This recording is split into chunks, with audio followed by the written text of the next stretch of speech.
चोट पर पानी पानी का हमारे जिंदगी में क्या महत्व है, ये हर किसी को पता, किसी से छुपा नहीं है। लेकिन अति सबकी जो है वो दिक्कत पैदा कर जाता है। बारिश कम होती है यानी कि बहुत कम हो जाती है तो सुखाड़ की स्थिति हो जाती है, और बारिश ज्यादा हो जाती है तो फिर बाढ़ की स्थिति बन जाती है। बारिश नहीं होती है तो आंखों से पानी बहता है, किसानों की आंखों से पानी बहता है कि अब क्या करें, भगवान पानी दे दे। और बारिश ज्यादा हो जाती है तो फिर हर घर परेशान होता है, हर शख्स परेशान होता है, निगम परेशान होता है, सरकार परेशान होती है, क्योंकि हर तरफ पानी पानी होता है। तो झारखंड में भी जोरदार बारिश से जनजीवन अस्त व्यस्त है।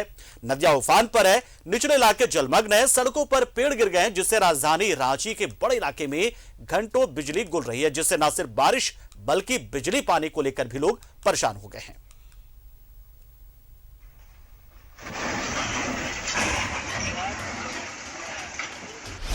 बारिश से तबाही, उफान पर नदियां, घरों में घुसा पानी, सड़कों पर गिरे पेड़।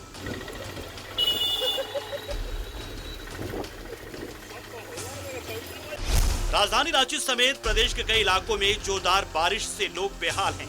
बारिश ने कई जगहों पर भारी तबाही मचाई है, नदियां उफान पर हैं,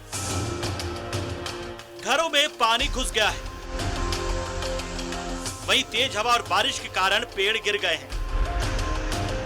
न सिर्फ झारखंड बल्कि दूसरे प्रदेशों में भी भारी बारिश से बड़ी तबाही की खबर है। हिमाचल प्रदेश को पंजाब से जोड़ने वाला रेल पुल बारिश के कारण टूट गया है।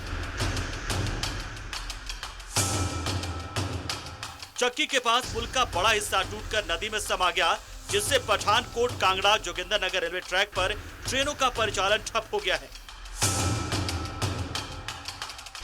वहीं झारखंड भी बारिश से बेहाल है। जोरदार बारिश से रामगढ़ के रजरप्पा में दामोदर और भैरवी उफान पर है, जिससे मां छिन्नमस्तिका मंदिर परिसर जलमग्न हो गया है, दुकानों में पानी घुस गया है। भैरवी का पानी मंदिर की सीढ़ियों तक पहुंच गया है, जिससे श्रद्धालुओं की परेशानी बढ़ गई है।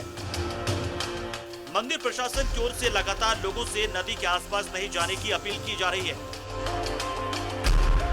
तो लोगों को ये बार बार आगाह भी किया जा रहा है, सूचना भी किया जा रहा है मां छिन्नमस्तिका मंदिर न्यास समिति की ओर से कि नदी के किनारे में अनावश्यक न जाएं, और जितने भी दुकानदार हैं सारे दुकानदार अपने अपने सामान को गंतव्य स्थान में, सुरक्षित स्थान में अपने सामानों को रखा है। और अभी भी जल स्तर निरंतर बढ़ रही है दोनों नदियों की। वहीं भारी बारिश से सरायकेला कोर्ट परिसर जलमग्न हो गया है। कोर्ट परिसर में लगी वकीलों की टेबल कुर्सियां डूब गई हैं। चारों ओर पानी ही पानी नजर आ रहा है। नदियां उफान पर हैं, निचले इलाकों में घर टापू बन गए हैं, घरों में पानी घुस गया। ऐसे में लोग अपने अपने सामान को बचाने की कवायद में जुटे हैं।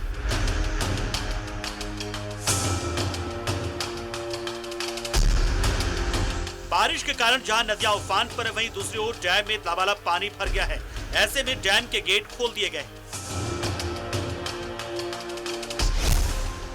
अब ये तस्वीरें देखिए, ये तस्वीरें राजधानी रांची की है। नाले में तब्दील हो चुकी हरमू नदी भी आज उफान पर है। हिंदपीढ़ी को कटरू से जोड़ने वाला पुल डूब चुका है। पुल के ऊपर से पानी बह रहा है, जिसके कारण पुल पर लोगों की आवाजाही पूरी तरह से ठप है।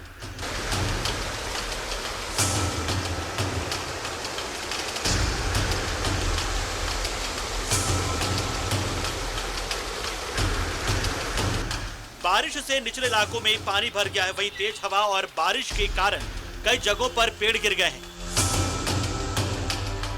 कोर्ट परिसर में गाड़ियों पर ही पेड़ गिर गया है, वहीं डोरंडा कॉलेज के पास भी कार के ऊपर पेड़ गिर गया, जबकि 10 माइल चौक के पास भी सड़क पर पेड़ गिर गया। बैंक कॉलोनी, बोड़ैया, बरियातू रोड समेत कई इलाकों में तेज हवा और बारिश के कारण सड़क पर पेड़ गिर गए, जिससे न सिर्फ सड़कों पर आने जाने में दिक्कत हो रही है, बल्कि बिजली के तार पर पेड़ गिरने से बत्ती भी गुल हो गई है। शहर के बड़े इलाकों में घंटों से बिजली आपूर्ति बाधित है, जिससे पेयजल का संकट भी खड़ा हो गया है। न सिर्फ राजधानी रांची बल्कि लाहौर नगरी जमशेदपुर भी बारिश से बेहाल है। नदियां उफान पर है, निचले इलाकों में पानी भर गया है। जितने भी यहाँ पर लोग हैं जिन्होंने झोपड़ी वगैरह में जिनका डूब रहा है और डूब जाएगा, प्रशासन लगातार लोगों को अलर्ट कर रहा है। निचले इलाकों में रहने वाले लोगों को सुरक्षित जगहों पर जाने को कहा जा रहा है। अपने सामानों और परिवार के साथ सुरक्षित स्थान पर चले जाइए। बारिश के कारण जमशेदपुर में कई जगहों पर पेड़ भी गिर गए हैं, जिससे आवागमन बाधित हो रहा है। पूर्वी सिंहभूम में स्वर्णरेखा और दोमुहानी नदी का जलस्तर बढ़ गया है। डैम का फाटक खोलने के बाद स्थिति और विकराल हो गई है। नदियां उफान पर है, निचले इलाके में पानी घुस गया है। मूसलाधार बारिश से पतरातू के नलकारी नदी की तेज धारा में 2 लोग बाइक समेत बह गए। दोनों मृतक चाईबासा के रहने वाले थे और पतरातू डैम घूमने आए थे, लेकिन नलकारी नदी का जलस्तर अचानक बढ़ गया, जिसके कारण दोनों बाइक समेत नदी में बह गए। वहीं नदी की तेज धार में एक कार भी बह गई। अब तक कार में सवार लोगों का सुराग नहीं मिल पाया है। चकधरपुर में छोटी नदी उफान पर है। सोनुआ मेन रोड में झाड़गांव के पास पुलिया पर पानी चढ़ गया है। वहीं पोटका में यूरेनियम प्रोजेक्ट के रास्ते वाली शंख नदी उफान पर है, जिसके कारण कई गांवों का संपर्क कट गया है। जबकि घाटशिला में हाथा मूसा बनी मेन रोड पर पेड़ गिर गया, जिसके कारण इस रोड पर आवागमन बाधित है। वहीं धनबाद में भी तेज हवा और बारिश ने तबाही मचाई है। स्टेशन रोड समेत कई जगहों पर पेड़ गिर गए। किरीपुरु से छोटा नागरा जाने वाले मुख्य मार्ग पर एक तरफ का भाग धंस गया है, जिससे लोगों की परेशानी बढ़ गई है। वहीं बोकारो में बारिश से जनजीवन अस्त व्यस्त है। चास नगर निगम के वार्ड नंबर 34 के कुशल बांधा साइड में घरों में पानी घुस गया है। बारिश से फिलहाल राहत मिलती नजर नहीं आ रही है। मौसम विभाग ने कहा है कि डीप डिप्रेशन के कारण राज्य के कई इलाकों में जोरदार बारिश हो रही है। हालांकि रविवार को डीप डिप्रेशन का इफेक्ट झारखंड में कम होगा, जिससे बारिश से राहत मिलेगी। ये जो सिस्टम है ये कल झारखंड से क्रॉस कर जाएगा, ये छत्तीसगढ़ और मध्य प्रदेश पहुंच जाएगा, तो कल से बारिश कम होने की संभावना है। बट हम लोगों की एडवाइस है लोगों को कि एहतियात बरतें, और तेज़ हवाओं की वजह से कई जगह पेड़ गिरने की संभावना है, तो एहतियात बरतें।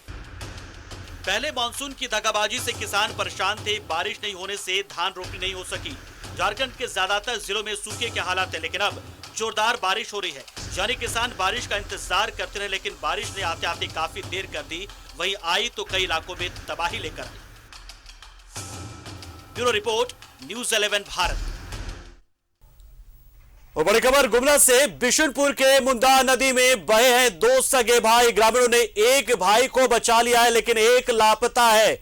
नदी पार करने के दौरान ये दोनों भाई बहे थे। चरवा लोहरा को खेत में काम कर रहे ग्रामीणों ने बचा लिया है। मुन्ना लोहरा का अब तक कोई पता नहीं चल पाया है। बड़ी जानकारी इस वक्त देखिए, बारिश की वजह से अब क्या क्या समस्याएं सामने आई है। कई एक जगहों पर कैजुअलिटीज की बात भी सामने आने लगी है, और इसी कड़ी में चरवा लोहरा को तो बचा लिया गया, लेकिन मुन्ना लोहरा का अब तक पता नहीं चल पाया। बड़ी जानकारी गुमला से इस वक्त आ रही है। इसलिए फिलहाल तमाम लोगों से न्यूज़ 11 भारत भी अपील करता है कि किसी भी जलाशय या जल वाले जगह पर आपको नहीं जाना। नदियों के पास ना जाएं, तालाब के पास ना जाएं। जहां भी आपको लग रहा है कि बड़ी जल राशि वहां पर मौजूद है, डैम या जलाशय, तालाब, वहां पर जाने से आप बचें, क्योंकि बारिश जिस तरीके से हो रही है उसमें उफान पर है। तमाम जो नदी, जलाशय, ताल तलैया उफान पर है, और ऐसे में किसी भी तरह का जोखिम लेने की जरूरत नहीं है। देखिए, गुमला में बिशुनपुर से ये बड़ी खबर आई, जहां पर 2 भाई लापता हो गए, 2 सगे भाई। हालांकि एक को किसानों ने बचा लिया है, लेकिन एक भाई का अब तक पता नहीं चल पाया है। बड़ी जानकारी इस वक्त गुमला से।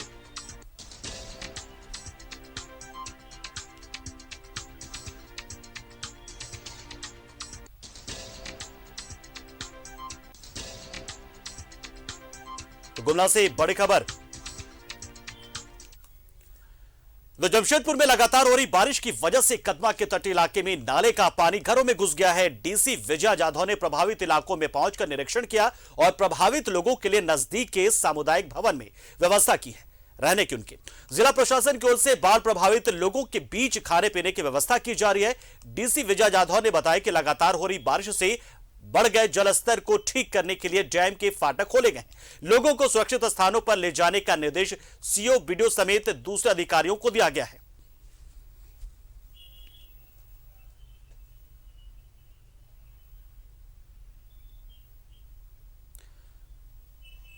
तो जमशेदपुर से खबर है, यहां पर ईचागढ़ विधायक सविता महतो ने चांडिल डैम का निरीक्षण किया है। विधायक के साथ तमाम प्रशासनिक पदाधिकारी मौजूद रहे। चांडिल डैम के 7 फाटक खोले गए हैं और 1 मीटर गेट को खोलने का आदेश दिया गया, यानी कि 7 जो गेट खोले तो गए लेकिन सिर्फ 1 मीटर की ऊंचाई तक उन्हें खोला जाएगा।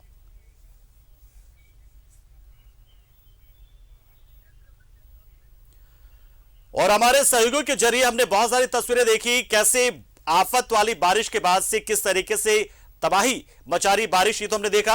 अब वो हमारे साथ जुड़ भी रहे हैं, हमारे साथ प्रभात जमशेदपुर से, जबकि रांची से राजेश जुड़ रहे हैं। सबसे पहले हम रुख करते हैं प्रभात का, प्रभात के जरिए, क्योंकि प्रभात ने जो तस्वीरें भेजी बहुत ही भयावह तस्वीरें थी, लोगों को बचाया जा रहा था। और चांडिल में अगर डैम का गेट खोला गया है तो फिर अब क्या होगी, फिलहाल क्या स्थिति है प्रभात? चांडिल डैम का अगर फाटक खुलता है तो जाहिर सी बात है बहुत सारे ग्रामीण परेशान हो जाएंगे, बहुत सारे गांव में तक पानी घुस सकता है, क्या तैयारी उसके लिए?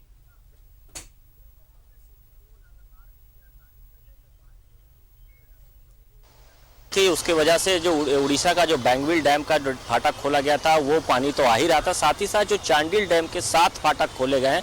और ये भी कहा जा रहा है कि हो सकता है रात में उसको 1 मीटर और बढ़ा दिया जाए, क्योंकि पानी अगर ज़्यादा हो जाने से डैम पे खतरा हो सकता है। तो हो सकता है रात के वक्त डैम को खोला जाए और निचले इलाके में पानी बढ़ सकती है। मैं मानगो पुल के पास में हूँ, एक बार आपको दृश्य दिखा देते हैं, मेरे सहयोगी दिखाएंगे कि ये जो नदी है स्वर्णरेखा नदी, लगातार जलस्तर बढ़ता जा रहा है और किस तरीके से पानी में बहाव है आप समझ सकते हैं। कि इसीलिए जमशेदपुर के जो उपायुक्त थे पूरे अपने पदाधिकारियों के साथ जितने निचले इलाके हैं, चाहे वो बागबेड़ा की बात करें, बारीडी की बात करें, कदमा क्षेत्र की बात करें, सोनारी क्षेत्र की बात करें, सभी क्षेत्र में पहुंची और स्वयं जाकर वहां निचले इलाके में रहने वाले लोगों को आग्रह करके ऊपर शिफ्ट कराया। आपने देखा, हमने दिखाया भी कैसे दर्शकों को कि 2 लोग घरों में फंसे थे, उपायुक्त के पहुंचने के बाद उसको रेस्क्यू करके घरों से बाहर निकाला गया, क्योंकि नदी के तट पर घर बनाया गया था और घर में रह रही थी एक महिला और एक पुरुष था, उसे कैसे रेस्क्यू करके बाहर निकाला गया। तो लगातार जिला प्रशासन लोगों से अपील कर रहा है कि आप जहां भी जलाशय है, चाहे वो नदी तट हो या तालाब हो, उस क्षेत्र में ना जाएं, क्योंकि नदी का जलस्तर लगातार बढ़ता जा रहा है और हो सकता है देर रात और भी बढ़े। हालांकि एक राहत की बात है पंकज की जमशेदपुर में लगभग हम कहें तो 2-2.5 घंटों से बारिश नहीं हो रही है, उससे थोड़ी जरूर राहत मिली है। बारिश से तो लोगों को राहत मिले, अगर बारिश लगातार होने से जो शहर में जो पानी गिरता है वो पानी जो नदी में जाता है, क्योंकि नदी के जो जितना बहाव है, जितना फ्लो है और जिस तरीके से, तो पानी के नदी के आसपास के जो स्विच गेट है उसको बंद कर दिया, उसके चलते जल जमाव की स्थिति उत्पन्न हो जाती है। और ऐसी बिष्टुपुर के क्षेत्र में देखा जा रहा है, जो अनकोर होटल के सामने का जो है वहाँ नदी का पानी, बरसात का पानी नदी में नहीं जा पा रहा, वो पानी रोड पर भी आ गया है। और जो स्वर्णरेखा नदी है जो खतरे के निशान से 5 मीटर ऊपर बह रही, जो उपायुक्त ने कहा। तो लगातार जो हो रही बारिश उससे तो निश्चित हम ये कह सकते हैं कि जनजीवन अस्त व्यस्त हो गया है। हाँ, जिला प्रशासन के द्वारा जितने भी सामुदायिक केंद्र है जो नीचे स्लैब के, वो उनको जो लोग नीचे फंसे हैं उनको वहाँ शिफ्ट कर दिया गया है, वहाँ डॉक्टरों की टीम लगा दी गई है। साथ ही साथ जो खाने पीने की व्यवस्था, चूड़ा गुड़, ये व्यवस्था जिला प्रशासन के द्वारा किया जा रहा है, ताकि जो बाढ़ पीड़ित है उसे किसी तरह का खाने पीने की दिक्कत नहीं हो। जो लोगों की सामान अगर पानी में भिंज गया है उसका भी एक्सेस किया जा रहा है कि आने वाले दिनों में उसको भी किस तरीके से मुआवजा या अन्य चीज़ को उसको फायदा पहुंचा जाए। लेकिन प्रशासन अगर हम कहें तो पूरी तरह अलर्ट है। हाँ, लोगों को अपनी समझदारी दिखानी चाहिए, क्योंकि सुबह से अगर हम बात करें तो लगातार प्रशासन तटीय इलाके में जाकर माइक के माध्यम से लोगों को आगाह कर रहा था कि आप जो निचले इलाके के लोग हैं वो पानी में ना जाए। हालांकि जो कोपाली का क्षेत्र है, कोपाली के क्षेत्र में भी बहुत सारे ऐसे जो अपार्टमेंट है वो भी डूब गए हैं, अलबेला गार्डन बोले या बागबेड़ा का बड़ोदरा घाट के क्षेत्र का बोले, पानी का बहाव अभी भी तेज है और लगातार ये कहा जा रहा है कि हो सकता है देर रात में पानी और बढ़ सकता है। आप तस्वीरों के जरिए लगातार प्रभाव दिखा रहे हैं और अपील होगी जमशेदपुर की जनता से, लौ नगरी की जनता से, कि अभी एडवेंचर या रोमांच आप ना ढूंढे। जिस तरीके से नदी में जलस्तर बढ़ा है ये आपके लिए खतरे की घंटी है और जान जोखिम में डालकर यहां पर कम से कम ना पहुंचे। जितने भी ताल तलैया, जलाशय, डैम, जितने भी ऐसे जगह जहां पर इस वक्त बारिश के बाद से उफान पर हैं, वो तमाम चीजें वहां से आप दूर रहें। रुक करते हमारे से होगी राजेश का भी, जो हमारे साथ इस वक्त जुड़ रहे हैं। राजेश, देखिए राजधानी रांची में भी बारिश लगातार हो रही है और एक तरीके से हम कह सकते हैं कि उसकी वजह से दूसरी समस्याएं पैदा हो रही है, जैसे कि जल जमाव की वजह से लोग परेशान है, आवागमन में दिक्कतें हो रही है, बिजली की सबसे बड़ी समस्या राजधानी रांची से आई है। क्या जानकारी, कब तक ठीक हो जाएंगी चीजें और स्थिति क्या है फिलहाल बारिश की वजह से राजधानी रांची में? देखिए, जब बारिश नहीं हो रही थी तो लोग हाई बारिश कर रहे थे कि किस प्रकार से बारिश हो, और किसानों के हित में ये बारिश की चाहत रखते थे लोग। ज़्यादातर किसान ही चाहते थे कि बारिश हो, उनके खेतों में फसल लहलहाए।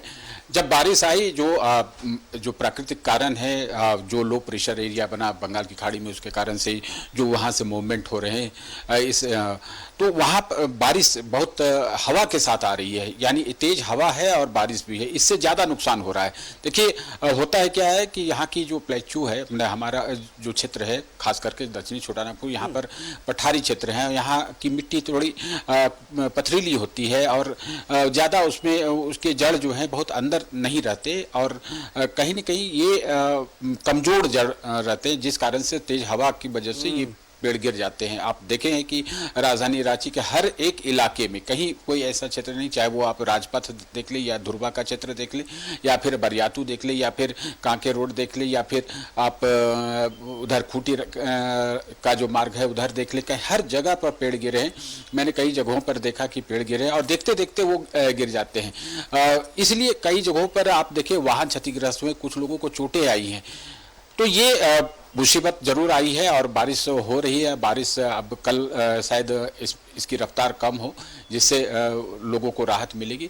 और देखिए, ये क्षेत्र जो होता है, चूँकि नदियों में तेजी से, चूँकि यहाँ छोटी छोटी नदियाँ हैं और ये बरसाती नदियाँ कही जाती हैं, जब बारिश होती है, जब लगातार बारिश होती है, तो जो ऊंचे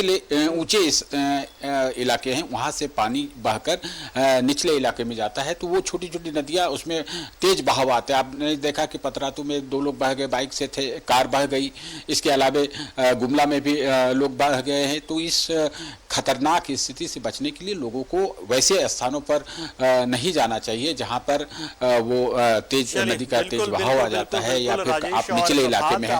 इससे अपडेट दिया और साथ ही साथ देखिए, हम दर्शकों को बता रहे हैं कि बारिश की वजह से थोड़ी दिक्कतें पैदा हो रही है और ये होंगी भी, क्योंकि ये संभव नहीं है कि जब कोई प्राकृतिक आपदा आए तो वो सब कुछ सामान्य रहे, चीजें असामान्य हो जाती है, पेड़ गिर जाते हैं, जैसा कि राजेश ने बताया। साथ ये भी बताया कि कई बार होता है कि जब फ्लो में आता है तो जो छोटी नालियां होती है वो उस पानी को अपने में सोख नहीं पाती हैं, इसकी वजह से जल जमाव जैसी स्थिति पैदा हो जाती है। बहुत सारी चीजें हैं और प्रभात ने भी जानकारी दी कि किस तरीके से जमशेदपुर में हालात खराब होते जा रहे हैं, इसलिए लोगों से लगातार अपील की जा रही कि निचले इलाकों से छोड़कर सुरक्षित स्थानों पर पनाह ले लें वो, और जिला प्रशासन ने भी उनके लिए तमाम चीजें व्यवस्थाएं कर रखी है। तो शुक्रिया आपका राजेश, हमारे साथ जुड़े आप। प्रभात, आपका भी शुक्रिया। और दर्शकों को हम लगातार यह अपील दर्शकों से भी कर रहे हैं कि फिलहाल आप बचिए। बारिश का ये जो मौसम है, बारिश की वजह से आप बीमार भी पड़ सकते हैं और साथ ही साथ अपने जान जोखिम में डाल लेंगे जब ऐसी जगहों पर जाएंगे। तो एक छोटे से ब्रेक के लिए यहाँ पर हम रुकेंगे।